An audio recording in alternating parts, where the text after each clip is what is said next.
Hi guys, it's Bridget. Welcome back to my channel. If you're new here, go ahead and subscribe so you can stay up to date on all of the content that I post here. Today's video is going to be my wrap up for November. This was kind of a slow month for me. I only actually ended up reading 5 books, but out of those 5 books, all of them were 4 or 5 stars. So I feel like that's actually pretty successful. The first book that I read in November was Network Effect by Martha Wells. And this is the 5th book in the Murderbot Diaries. And it's also the first full-length novel that's been released. Everything up until this point has just been novellas. In this book, Murderbot is acting as security on a research mission as usual, but on this mission, Murderbot and one of their clients gets kidnapped aboard a hostile ship. Murderbot actually ends up recognizing the ship, but all of the crew that's supposed to be on it is missing. From there, many of the characters from the previous books come into play as they try to figure out what happened to the crew and also help Murderbot escape from the enemy. I always enjoy the books in the Murderbot Diaries. I think they're so much fun. This one was a little bit long for me. I think I've realized that I do just prefer them in novella form where you have those really quick reads that you can just get through and move on to the next story. I think they just work a lot better. Regardless, I did give this one 4 stars because it was still a lot of fun and I still enjoyed it. I just kind of wish that they would go back to the short form version of these books. The next book that I read was Black Sun by Rebecca Roanhorse. This one is a new release fantasy that I was so excited for. I heard so many good things and to be honest, it did not disappoint. I will say that in a lot of places it's marketed as sci-fi, but it most definitely is not. I really didn't see any sci-fi elements to this book, so I'm really not sure why they did that.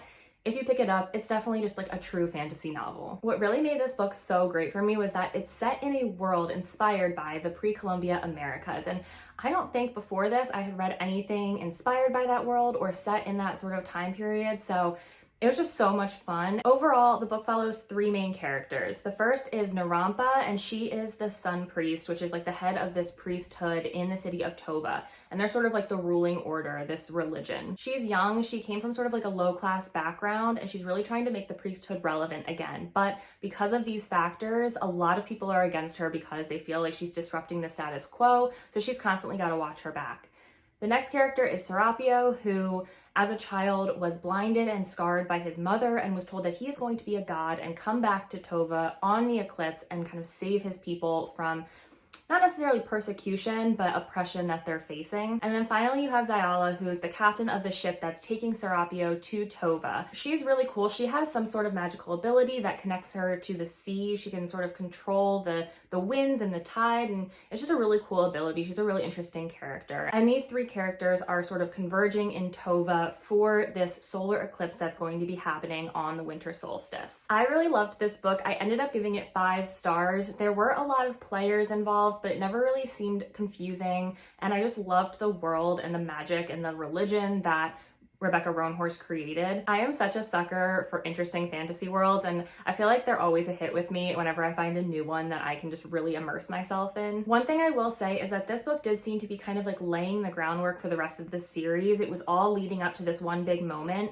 and now after that moment, I'm really interested to see where the story progresses, and I think that is just going to get more interesting and more complicated as the rest of the series eventually comes out. Next, I read Kindred by Octavia Butler. This book was so much better than I expected it to be. Honestly, I could not put it down, and even like weeks later, I still keep thinking about it and it keeps popping into my mind. It's definitely one that is going to stay with me for quite a while. This book is about a Black woman living in 1970s America, and one day she starts feeling dizzy, she starts blacking out, and when she wakes up, she's at the side of a river in 1815 Maryland. The experience only lasts like a couple of minutes until she is back in her present time and she has no idea what happened until it starts happening again and again. And each time she stays in the 1800s for longer periods. While she's in the past, she actually stays on the plantation of a young white boy that she meets, and she realizes pretty quickly that this young boy is one of her ancestors. And really what made this book just so disturbing was how quickly Dana, our main character,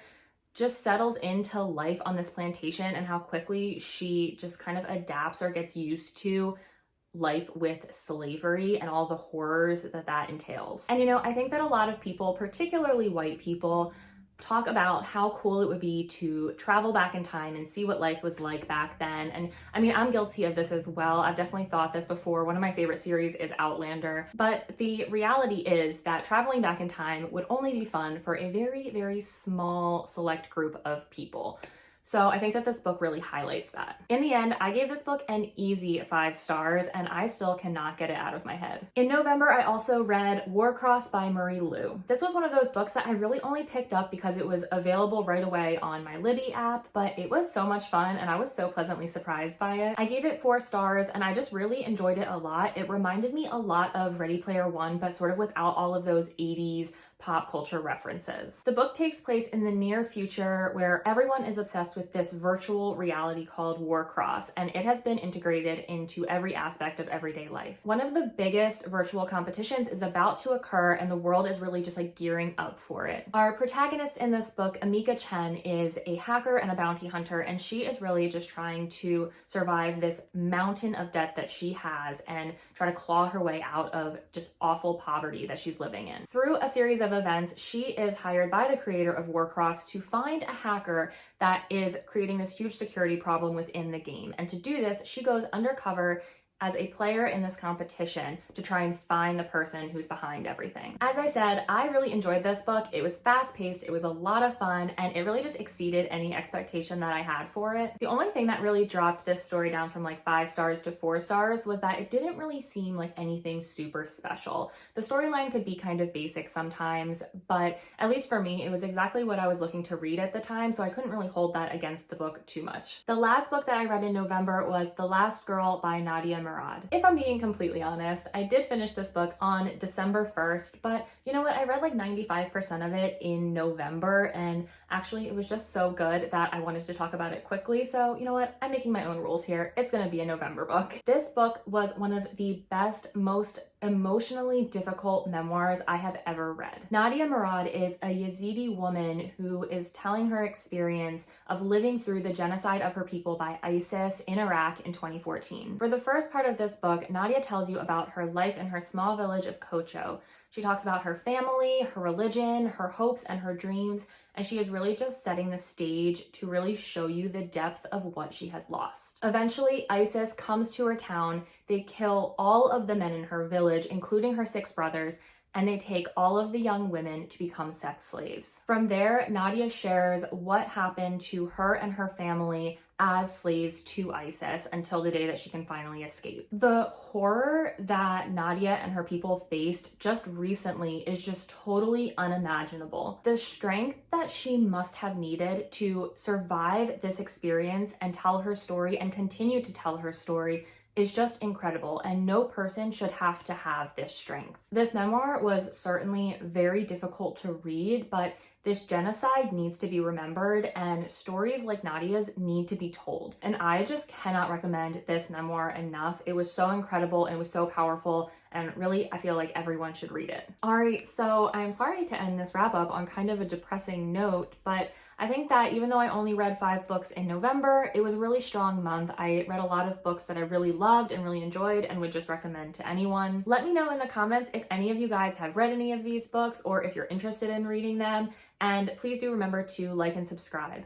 Otherwise, I will see all of you in my next video.